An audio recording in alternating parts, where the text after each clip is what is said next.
Assalamu alaikum dear student. We have already studied in a last lecture prokaryotic cell and eukaryotic cell. In this lecture we will study structure of prokaryotic cell. So the structure of prokaryotic cell, अब देखिए जो prokaryotic cell है and eukaryotic cell है, इसका structure कैसा दिखाई देता है और इसमें क्या क्या प्रेजेंट होता है, किससे मिलकर ये बना होता है, तो हम लोगों को ये देखना है। तो सबसे पहले structure of prokaryotic cell, it consist of different part.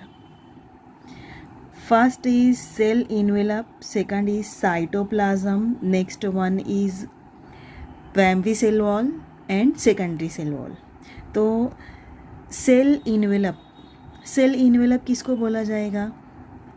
Outer covering, बाहर की आउटर कवरिंग सेल इनवेलप कहलाती है। अब देखिए ये सेल है हम लोगों का प्रोकैरियोटिक सेल। अब ये जो आउटर साइड में जो कवरिंग है, they are a cell envelope. अब ये सेल इनवेलप कंसिस्ट करती है, ये आउटर बाउंड्री है, it is called boundary of the cell wall. It consist of different part, one is glycocalyx, second one is cell wall and next one is cell membrane. So first is the glycocalyx. अब देखिए cell envelope के अंदर ही ये 3 layer मौजूद है ना। उसके बाद साइटोप्लाज्म का स्ट्रक्चर स्टार्ट होता है, मतलब ये सेल इनवेलप है, सेल इनवेलप बाहर की कवरिंग हो गई है सेल इनवेलप के अंदर। उसके बाद एक और कवरिंग होगी जिसका नाम ग्लाइकोकैलिक्स दिया गया है, फिर सेल वॉल होगा, उसके बाद सेल मेम्ब्रेन होगा, उसके बाद साइटोप्लाज्म का स्ट्रक्चर स्टार्ट होगा। So glycocalyx, it is the outermost layer made up of polysaccharide. ये किससे मिलकर बनी है? पॉलीसैकेराइड से मिलकर बनी है। क्या है ये पॉलीसैकेराइड? आप लोअर स्टैंडर्ड में पढ़कर आए हो, जिसे निशास्ता बोला जाता है। निशास्ते की एक किस्म है ना। बहुत सारी टाइप अभी आप केमिस्ट्री में भी पढ़े होंगे, जिसमें मोनोसैकेराइड है, डाइसैकेराइड है, पॉलीसैकेराइड है। तो glycocalyx it is a outer most layer and made up of polysaccharide and protein. किससे मिलकर बनी है ये लेयर? पॉलीसैकेराइड से। कार्बोहाइड्रेट का एक फॉर्म है, एक टाइप है, ये पॉलीसैकेराइड से मिलकर बनी हुई है और प्रोटीन से मिलकर बनी हुई है। It's thick and thin in which state? तो थिक कब रहती है और ये थिन कब रहती है? तो ड्यूरिंग अ टाइम ऑफ, जब कैप्सुलेटेड लेयर होती है सेल की, उस वक्त ये थिक रहती है मेम्ब्रेन। और थिन कब रहती है? जब स्लिम लेयर होती है ना। तो ये आपको याद रखना है। क्या काम क्या करती है, फंक्शन क्या होता है इसका? इट हेल्प अडेशन और attachment of bacteria.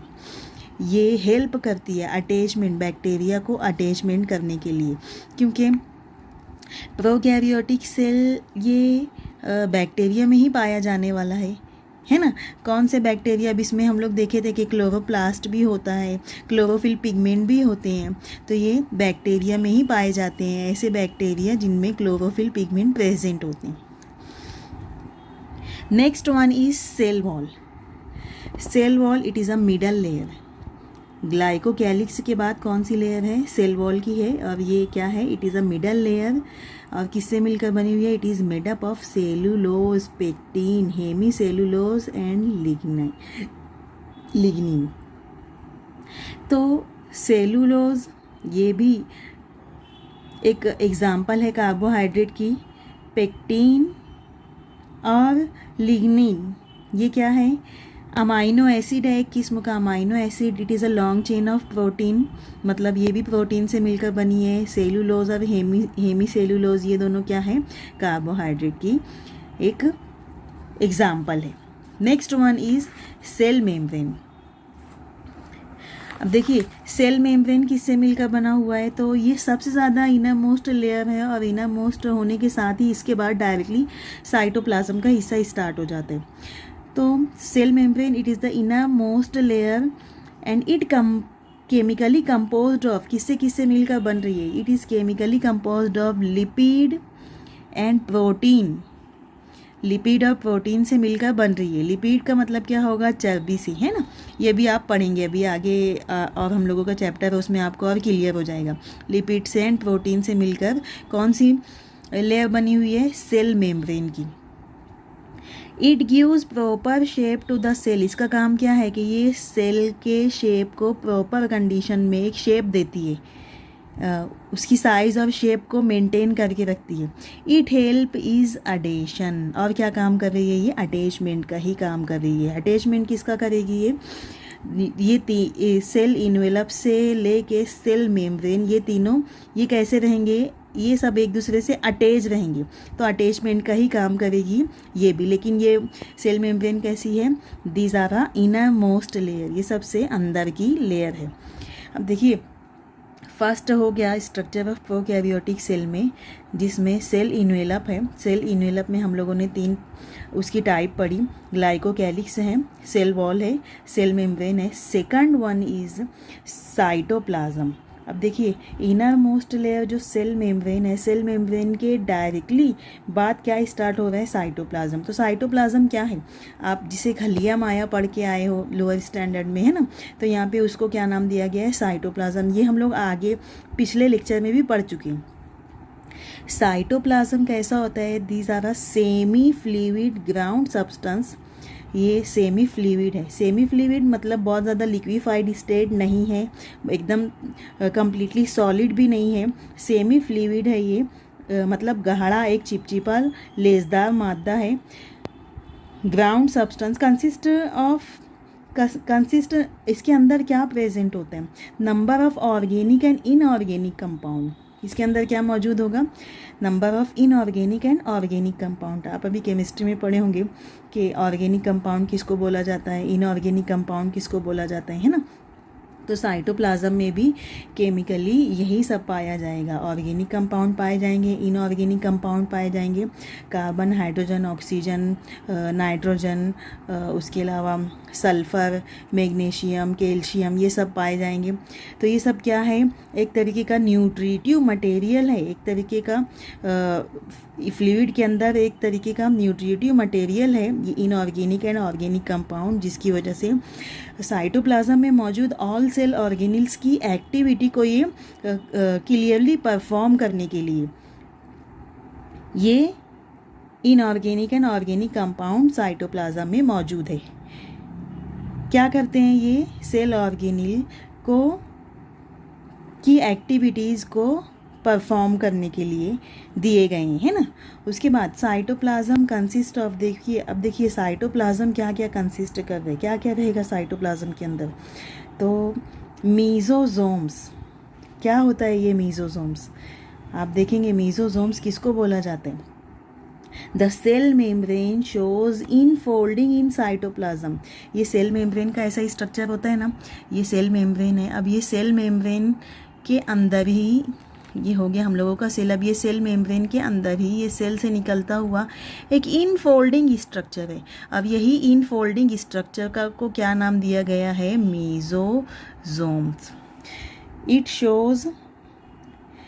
Shows infolding in cytoplasm of bacterial cell. Bacterial cell ही प्रोकैरियोटिक सेल होता है, इसीलिए दिया गया है यहाँ पे कि the cell membrane shows infolding in cytoplasm of bacterial cell. क्या काम क्या करता है ये, it help in cell wall formation, ये सेल वॉल को फॉर्म करता है और क्या करता है, डीएनए को रेप्लिकेट करता है। अब सेल वॉल फॉर्मेशन कैसे होता है, तो कभी कभी सेल वॉल का कुछ पार्ट फंक्शनलेस हो जाता है, उस वक्त ये जो इनफोल्डिंग मीजोजोम का स्ट्रक्चर है ये क्या करेगा, वापस से वो जो फंक्शनलेस हो चुका है सेल वॉल का स्ट्रक्चर, उसको वापस से दोबारा से उसका फंक्शन क्रिएट करेगा। उसके अलावा और क्या करेगा, डीएनए रेप्लिकेट करेगा। देखिए अब हम लोग इससे पहले भी पढ़े हैं कि ये हम लोगों का सेल है, सेल के अंदर ये न्यूक्लियस है, न्यूक्लियस के अंदर मौजूद होता है डीएनए, है ना, ये हम लोग पढ़ चुके। अगर हम लोग डीएनए का स्ट्रक्चर देखते हैं तो आप ये डीएनए का स्ट्रक्चर, ये कुछ इस तरीके से डीएनए का स्ट्रक्चर, ये आपके लिए फर्स्ट टाइम ये स्ट्रक्चर नहीं आ रहा है, आप इससे पहले भी ये डीएनए पढ़ चुके हो, है ना। तो ये डीएनए को रेप्लिकेट करना मतलब क्या होगा, डीएनए रेप्लिकेशन कैसे होगा। अब इसका दो अलग अलग हेलिक है। अब ये दो अलग अलग हेलिक अलग अलग प्राइम डायरेक्शन रखते हैं। एक 5 प्राइम टू 3 प्राइम डायरेक्शन रखता है, एक 3 प्राइम टू 5 प्राइम डायरेक्शन रखते हैं। और इसके अंदर ये डीएनए हेलिक्स के अंदर, पूरे डीएनए के अंदर मौजूद होता है, एक तो शुगर प्रेजेंट होता है, दूसरा अमाइनो एसिड प्रेजेंट होता है, और तीसरा फॉस्फेट ग्रुप प्रेजेंट होता है ना।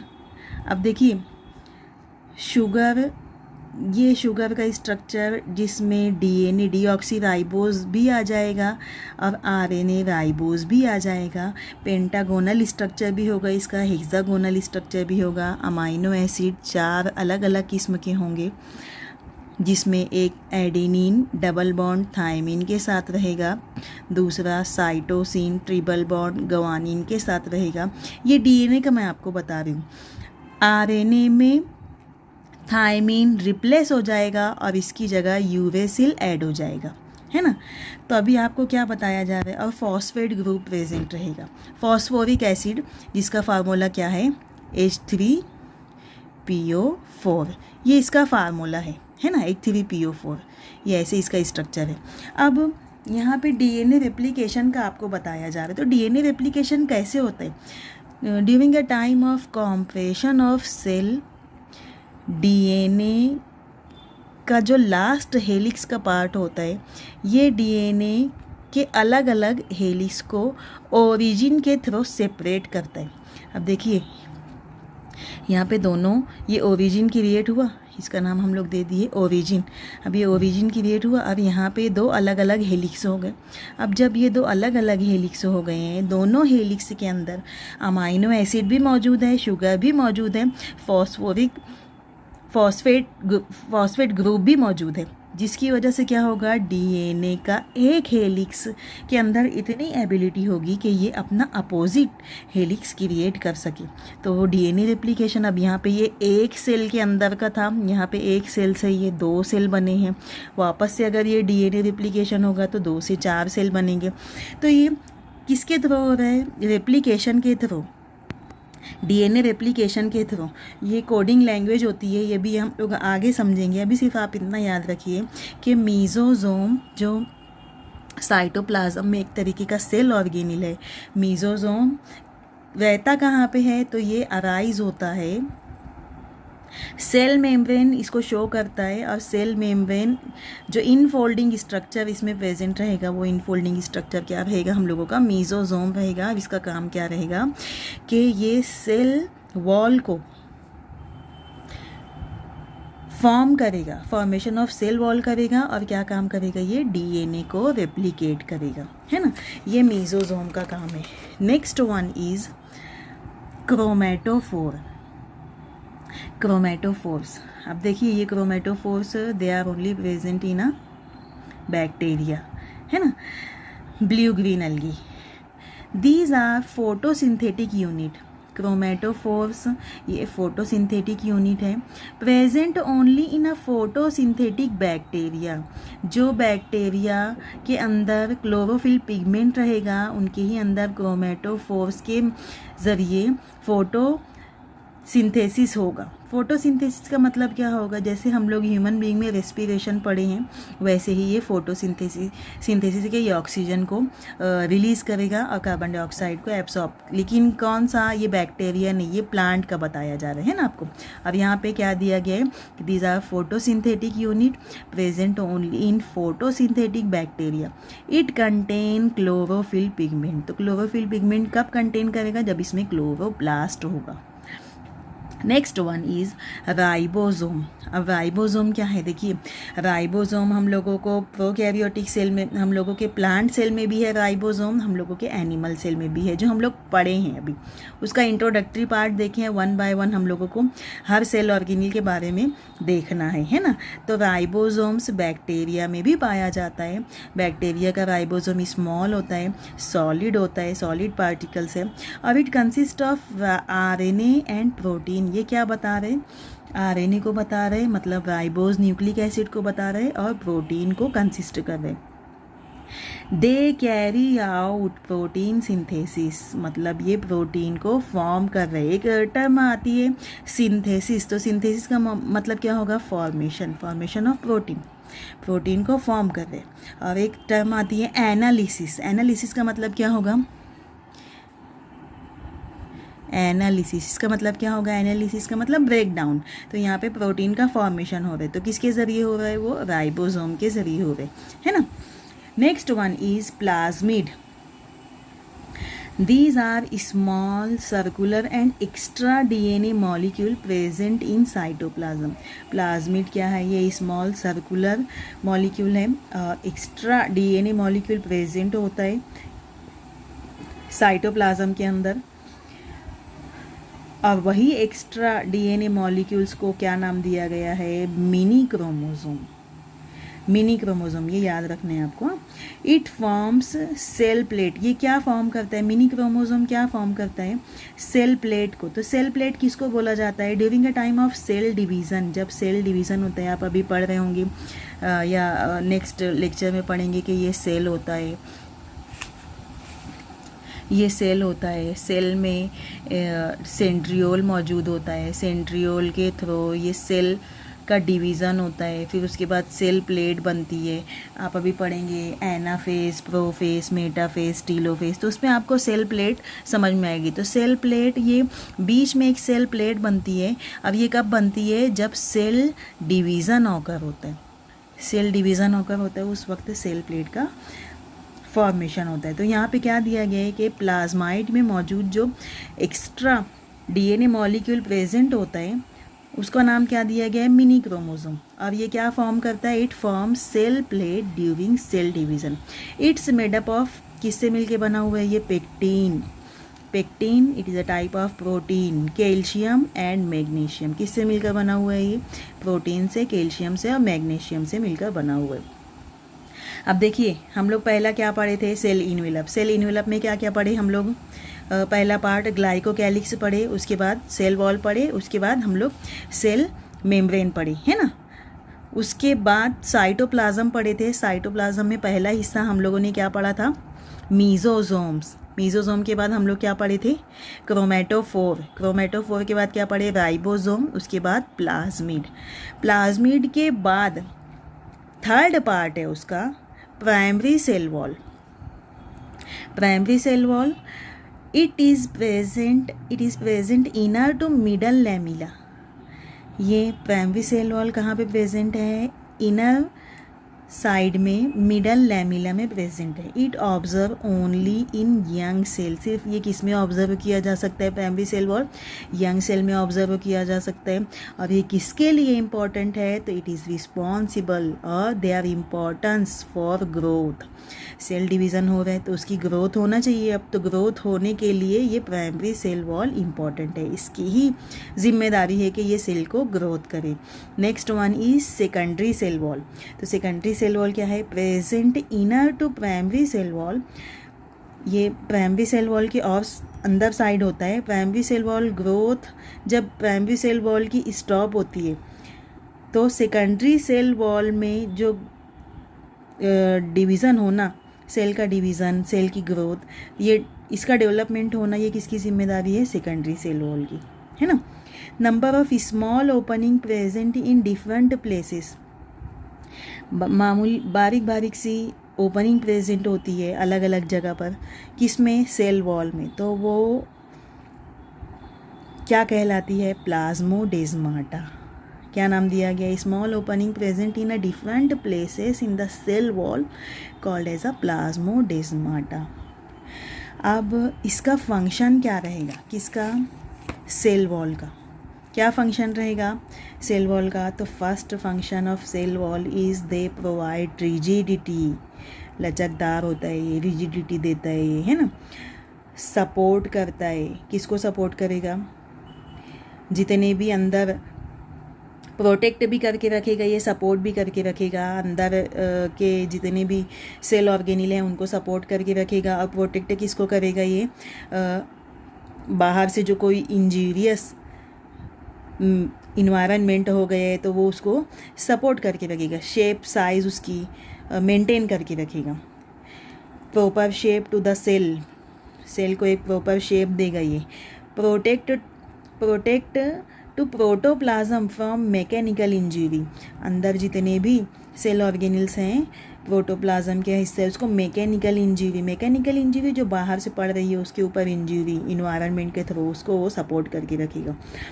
Transport of material between two cell, दो सेल के दरमियान जो एक्सचेंज होगा इनऑर्गेनिक एंड ऑर्गेनिक कॉन्स्टिट्यूएंट्स, तो वो उसको एक्सचेंज करने में, उसको ट्रांसपोर्ट करने में वो हेल्पफुल रहेगा। कौन? Cell wall. तो ये सब क्या है? उसका फंक्शन है ना।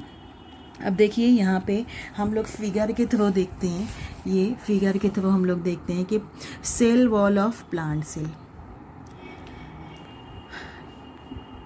कैसा होता है। ये मिडल लैमिली देखो कहाँ पे प्रेजेंट होती है इसकी, मिडल लैमिली के बाद उसका प्राइमरी सेल वॉल का स्ट्रक्चर कहाँ पे प्रेजेंट होता है।